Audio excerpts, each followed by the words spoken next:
Right, we are going back to our spot by the pool, and here we are gonna do our evening meditation. And I was thinking we could do it kind of out loud. I guess it's not a real meditation, but it's gonna be something like it. But first, I just wanted to show this. We can't really zoom with this camera. I don't know how we do that, but the vibe is good. So yeah, let's enjoy this. I guess this evening is a little bit special for me. I haven't been at home for 2 months in Sweden, my home country, and now I'm going back for a little while, for a week or so, before heading back here again. But yeah, I'm looking forward to going back, at least for a few days. I am thinking about what to do. I've had these 2 months of quite intense spiritual work, which is pretty much my whole thing.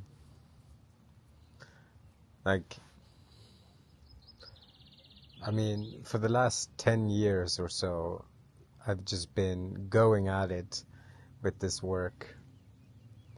And yeah, I am looking forward to finding a place where I can write my little book about spiral dynamics, which is something I already started in Bali at the beginning of this year. So I'm definitely looking forward to that. This year I have been learning a lot about astrology, actually to the point where I went around and got this tattoo of Jupiter, the Jupiter sign, so that was pretty cool. I've done 2 vipassana retreats this year in Bali.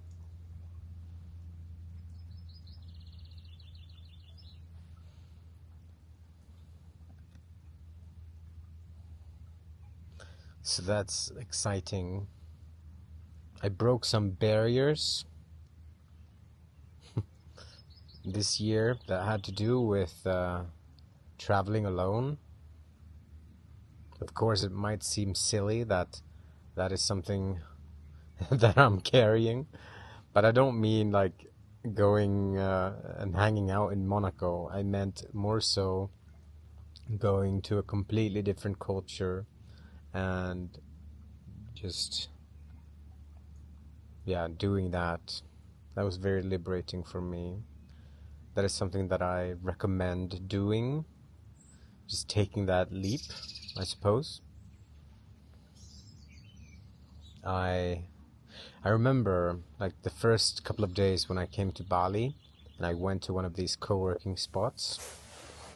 I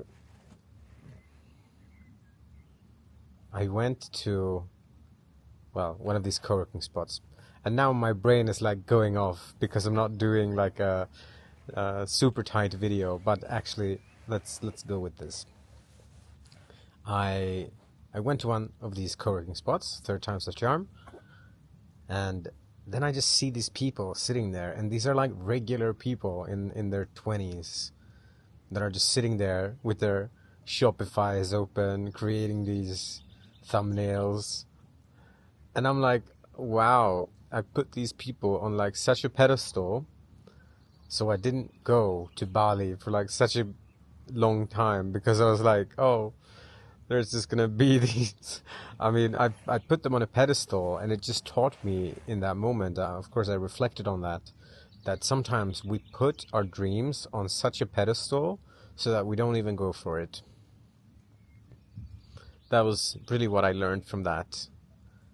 That was such a great barrier to break, because I could take the pattern of that and just break a bunch more patterns. Another great thing that happened this year was when I came out of this last vipassana retreat. You can see that is when I started making these videos. It was just so liberating to come out, and having done really great work, all my unconfidence that was kind of laying on top of my confidence was just removed. And actually, it goes a little bit deeper than this. I had a pretty scary psychosis. I don't even know if it's right to call it a psychosis, but I had like a pretty intense spiritual awakening, let's say, many years ago, like 8 years ago, that left some pretty hard scars that I've had to heal to even be, sharing spiritual knowledge. My mind got pretty tangled up from a psychosis, and it took me years to untangle that. And just now, I'm coming to realize, or coming back to appreciate, that shit that I went through was actually kind of the reason to why this developed at this point. I really got my mind tangled, and I thought that I could, unthink thoughts. Like, my mind had created tangles, and I thought that with the help of the mind I could, or with the help of thoughts, I could untangle this, which just created more tangles.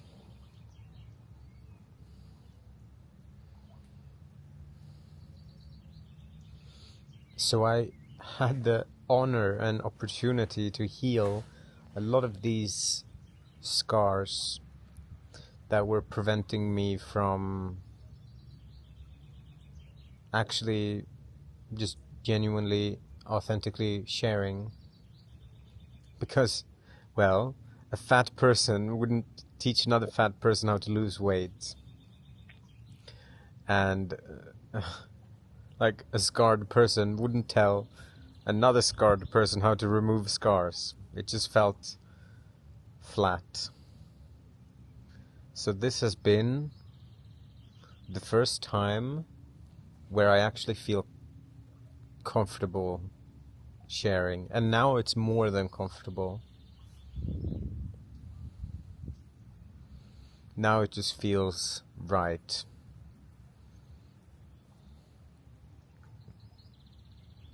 Turns out that before I thought that I would have to wait until I was fully enlightened to kind of have a healthy mind. But actually, I'm not fully enlightened, but I do have a very healthy mind.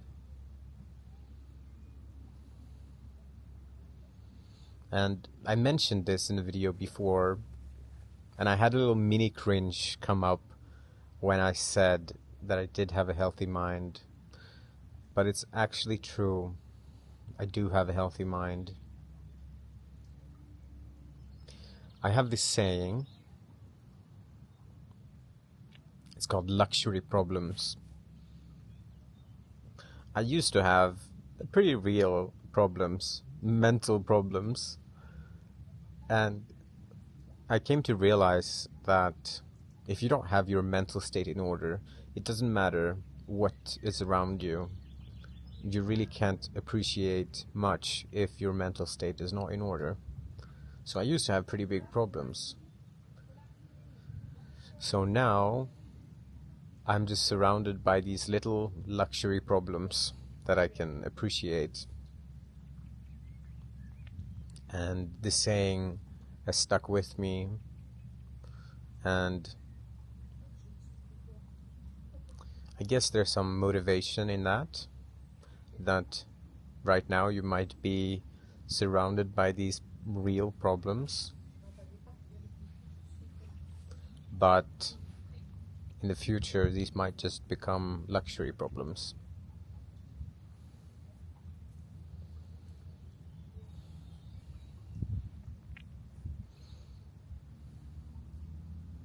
I would like to talk a little bit about these tangles that I have mentioned before, that it got to the point where my mind was pretty tangled.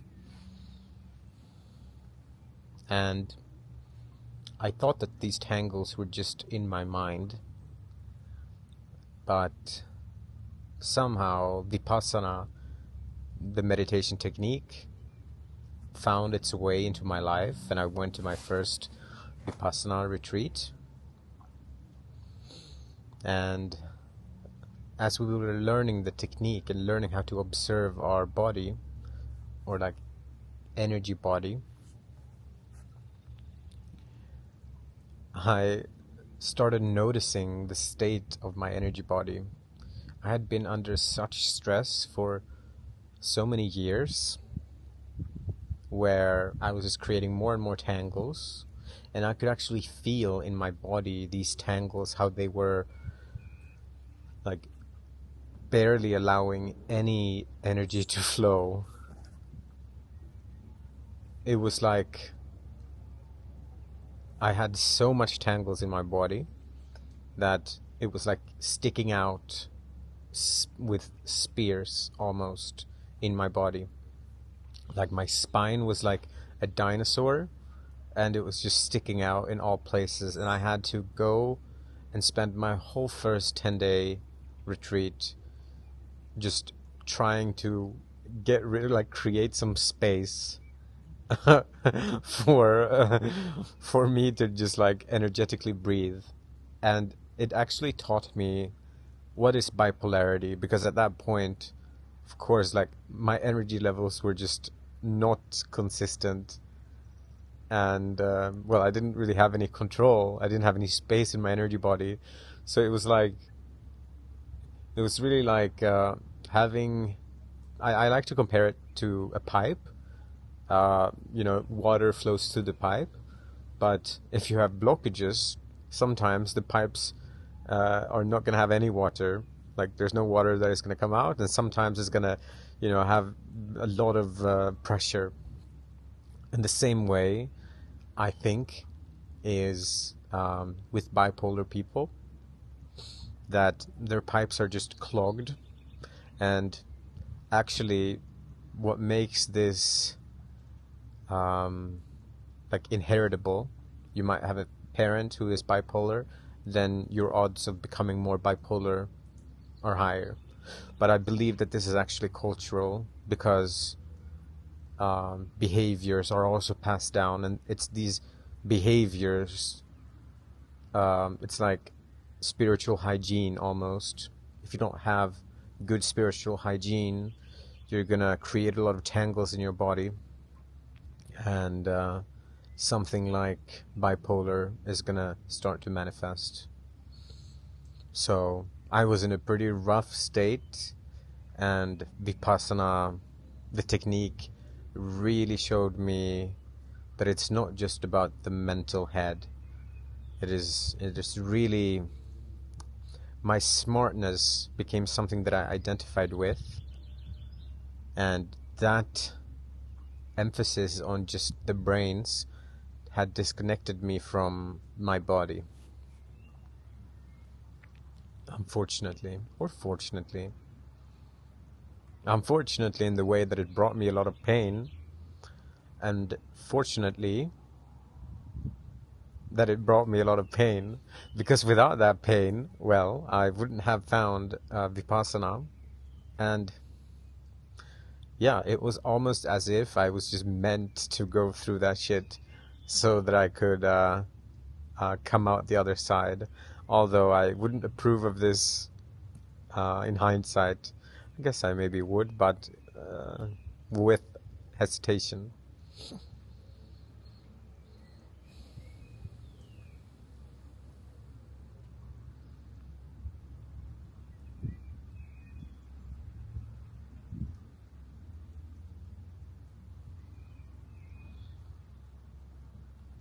What else have I learned this year?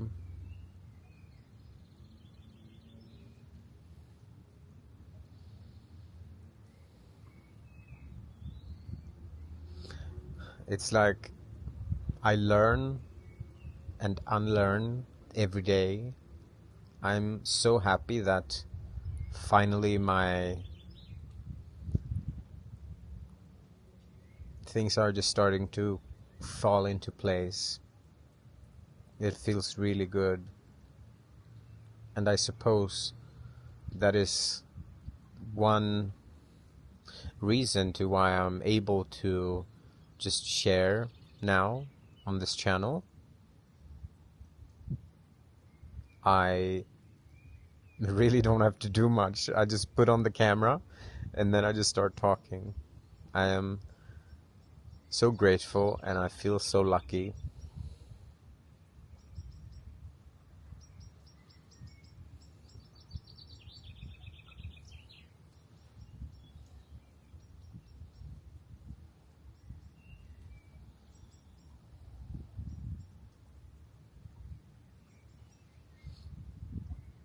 And I wonder,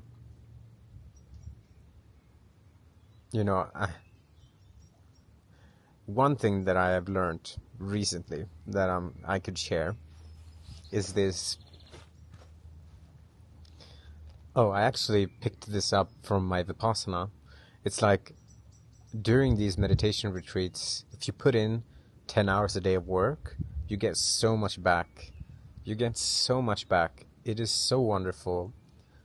So I highly recommend anyone who's watching this to just sign up for a retreat and just go there and work your ass off, and you'll get much more ass back. No, I'm just kidding. No.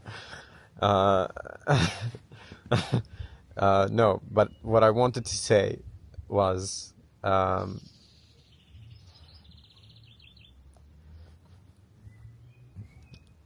that previously when I had decided to do something, let's say I wanted to do a project, then I would not only focus on doing it, I would focus on first doing it, because if I do it, then this would happen, then this would happen, then this would happen, then this would happen. So I would create this large chain when actually what only matters is the first step. That's the only step that I can control for now. But I had this habit of being like, okay, I'm going to write this book, and then when this book is written, I'm going to reach out to this person, and then that person is going to reach out to that person, and then this is going to happen. So I had this whole chain of, I built in the reason of doing it in somewhere located in this chain. And, well, then suddenly doing it wouldn't be important. And as I was doing the actual work, like writing the book, all I was thinking of at that point was just the chain that I had built up.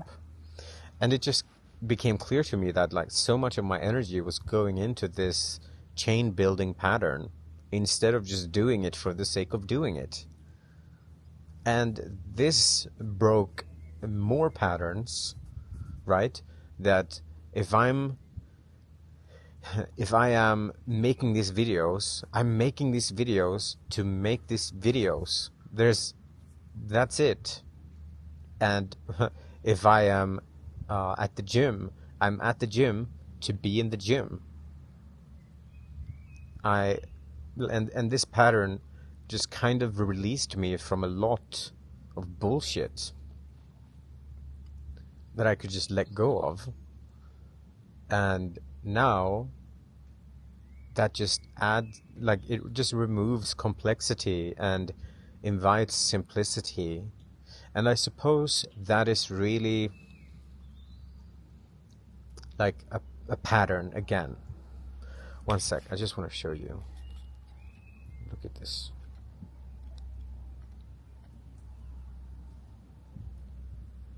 That's pretty cool.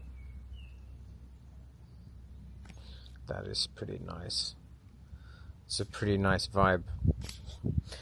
Anyways, we were talking about just, yeah, if we are at the gym, we're not at the gym to get a six-pack or to upload a post. We are at the gym to feel good in the body as we are doing it. Like, there's no more complexity to that.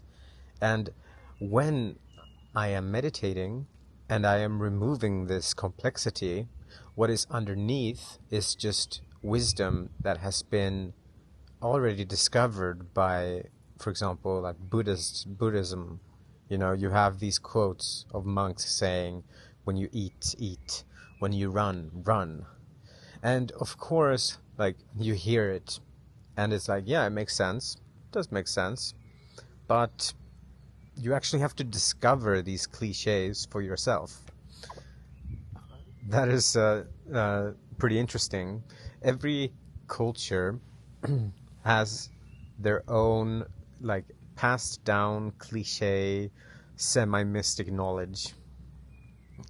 And we can hear it 100 times through our upbringing, and it's just like, it's there.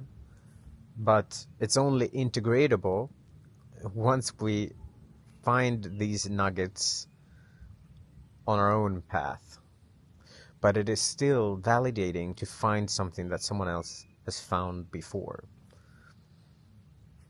I suppose before, I was in my spiritual rebellious era, where I didn't want to have any knowledge that anyone had had before. So there was a lot of ego, I suppose, back then, and maybe still a little bit.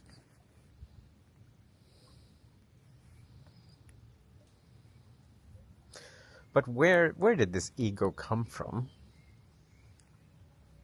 I mean, surely it helped me to survive a little bit. I might seem like a, well-educated person, but school ate me up and chewed me and spit me out, pretty much. I barely graduated high school. I was too smart and too dumb at the same time, and I just didn't have... let's say I was a late bloomer.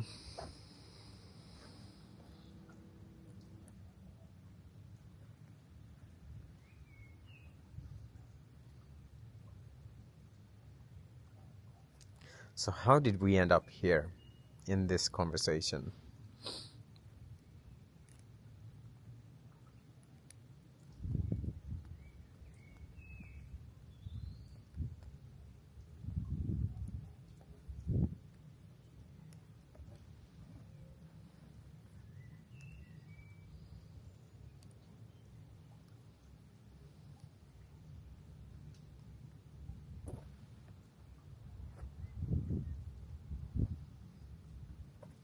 As I'm breathing, what am I doing?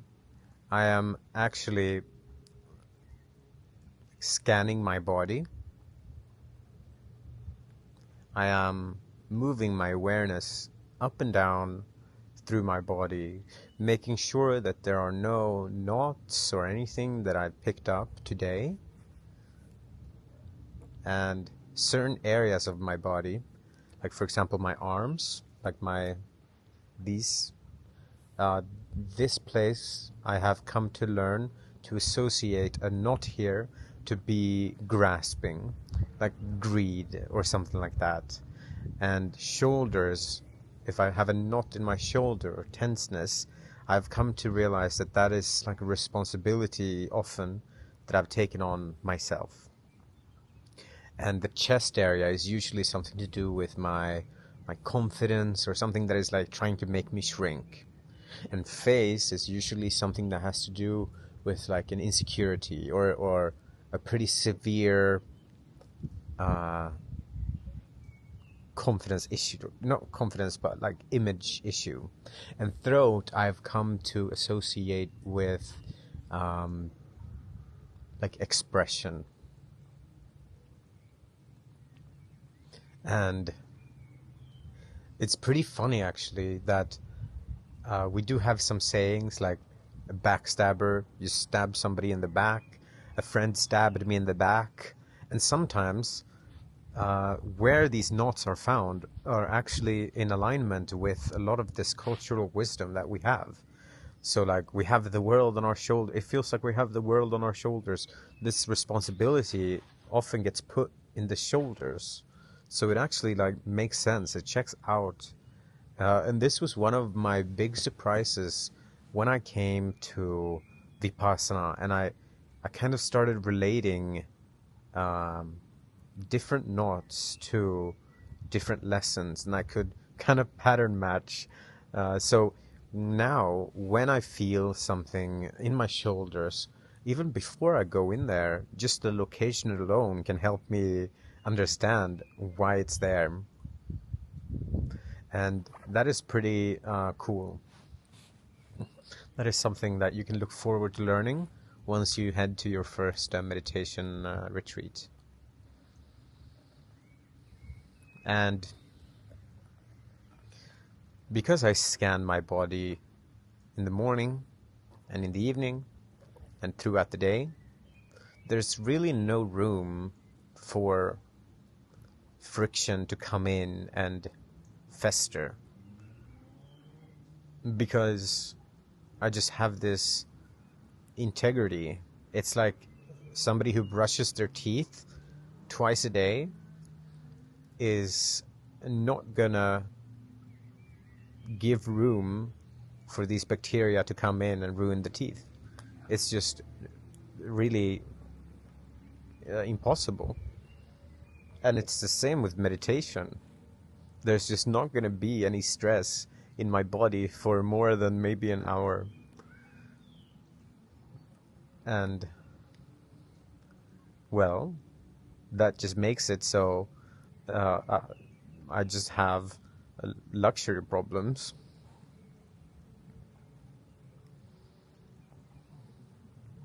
That is pretty cool. Because even if we find ourselves, or I find myself, in a shitty situation, that tension from that situation still needs to like come into my body and kind of trick me into thinking that it's mine and it's organically a part of me, and then I will experience it. But it's pretty hard nowadays for this to happen. For me to be triggered, something dormant that is not usually triggered needs to be triggered. Then I can suffer for a bit. But I've also come to understand that this is just an opportunity for actually taking this out. Because now it's gone from being dormant, something I can't touch, to something that is coming up and demanding more energy. Then I know, because now it's not normal for me to be triggered anymore. I know that, okay, there's something here, I can work with this. And this is actually the path to what Buddhism called arhathood, or like becoming fully liberated. When being fully liberated is when you no longer have any extra weight in you. You've removed all of it, pretty much, or you have removed all of it. Then you are a liberated being. And, well, the first step is to kind of stop putting in more trash in your body. That would naturally be the first step. The second step is to start removing what you've already put in there. And, well, you can do that for a retreat, but I guess the real challenge is to actually make it a part of your day, make it a part of your life. Most people have taken on making money as their main energy expenditure, investment. And I suppose I was lucky enough to, first of all, come from Sweden and then also come from a wealthy family. So I never really had, well, I maybe it sounds like I'm born a prince now, but I actually had to work a little bit.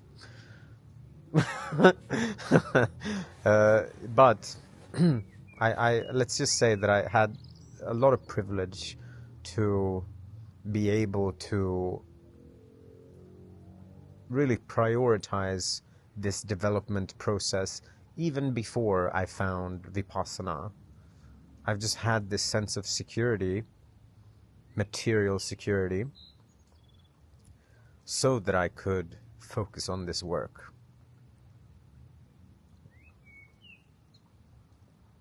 And when it comes to this work, I'm probably as hard-working as many monks that also do this full-time. Of course, I have, other distractions that maybe some of these monks don't have. But this also allows me to actually become triggered in a way that a monk that is totally secluded from regular life is not going to be able to get triggered by mundane issues, which in some ways I'm grateful for.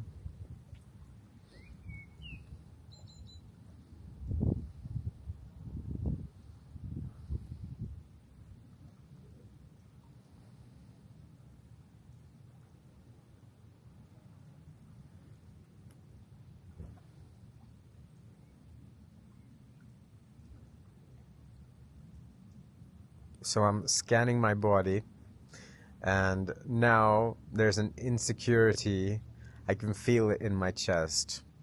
I haven't gone in to explore it yet. It is almost as if I only have like one awareness point right now, enough to kind of feel that there is some prickling. It's like it is some pressure here. And if I take more points of awareness, it's interesting actually. I can go a little bit into this. So we have points of awareness. It's almost as if we have, like, I can feel my hand, and I can feel my foot at the same time, and I can feel a third foot, but then I can't focus on the camera. I only have 3 points of awareness. Like normal people, they have 3 points of awareness, which means that you can focus on your left foot, right foot, and one more object. And yeah, so you kind of need to put 2 points of awareness into a place in your body in order to kind of dive deeper into it. And as I'm doing this now, I have 2 points of awareness here, and then I have one on the camera. So I'm going into my chest, and I can kind of start to sense what is in here. And this is an old pattern of mine, that is this I am showing off pattern. It is a fear of mine, or a piece of friction, and I can go into it, and I can understand where it comes from. And this one comes from a little bit earlier in my life, where I'm being put down for being too grandiose with my spiritual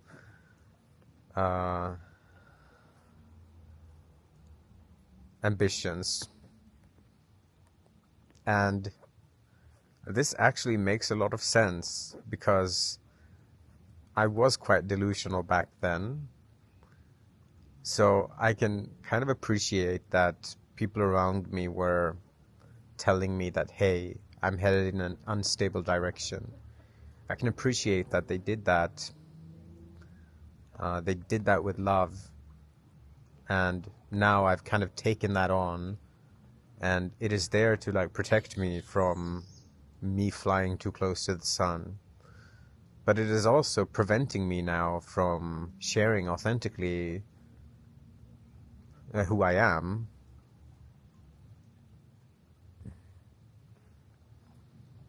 So now it's really about just sitting with that, and just like, it's almost as if just from the understanding, the glue that kind of held this in place dissipates.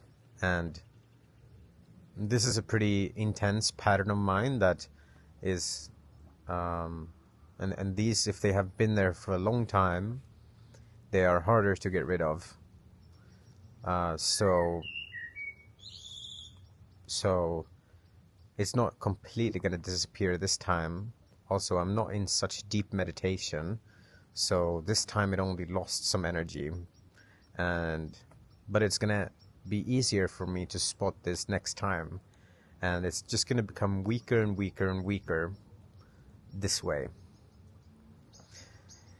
And if I was at a vipassana, this probably would have been enough. If I was sitting in deep meditation, completely isolated, and just like almost sleeping pretty much, then this would have been enough to just completely release this pattern. Like the wisdom part would have been bigger, the releasing would have been bigger, it would have just been bigger, a bigger experience. Also, the environment here is nice, but the environment at these vipassana centers are completely tailor-made for this releasing to occur. So that's what makes that special.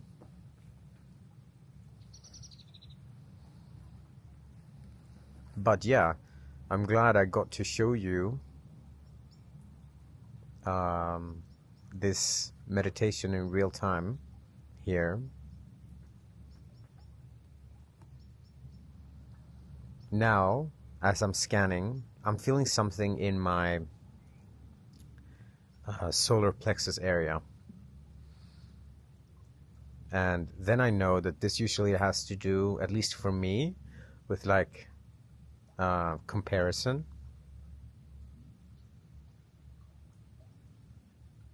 And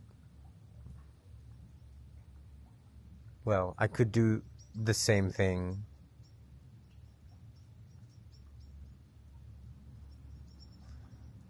You know what? It's actually the same pattern. It's the same showing off pattern that I'm like worried about what other people will think. It is more that side of the spectrum. As it comes down, it's not really, it's moving away from the throat center. That was more about self-expression, and now it is more about what other people think. That is what this is about. And this just intuitively comes from me just being misunderstood in the past. And of course it is normal to be misunderstood when you barely understand yourself.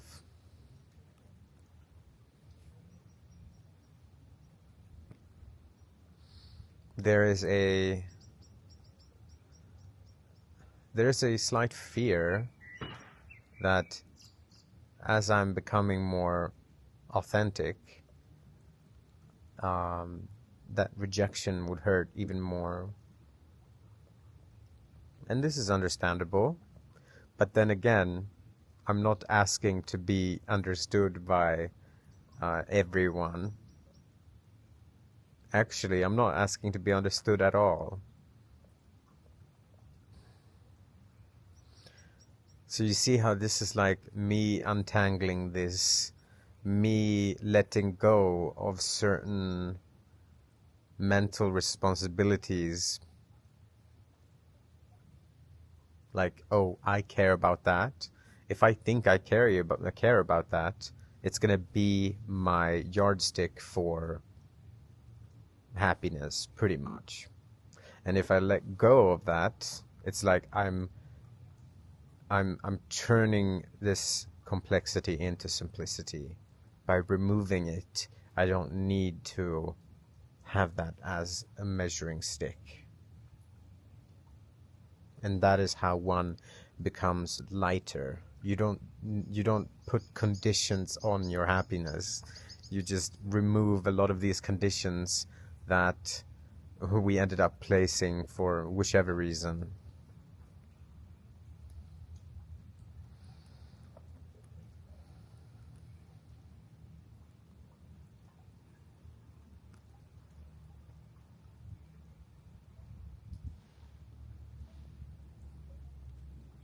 I guess the sun has pretty much set. That is pretty nice. And yeah, I'm gonna head in soon, watch some exciting League of Legends games that I missed from today while I was having dinner. But yeah, this session surely made me a bit lighter, and I guess it was an insight on how I work. Usually I don't talk while meditating, but at least it got to be a little insight on how actual meditation can be done. So yeah, if you stuck around for the full 43 minutes, then yeah, that is pretty impressive. I wonder if anyone is gonna watch this, but yeah, some things were shared for sure. So thank you so much. If you're here, you're a real warrior. So good luck with everything, and I see you soon. Bye.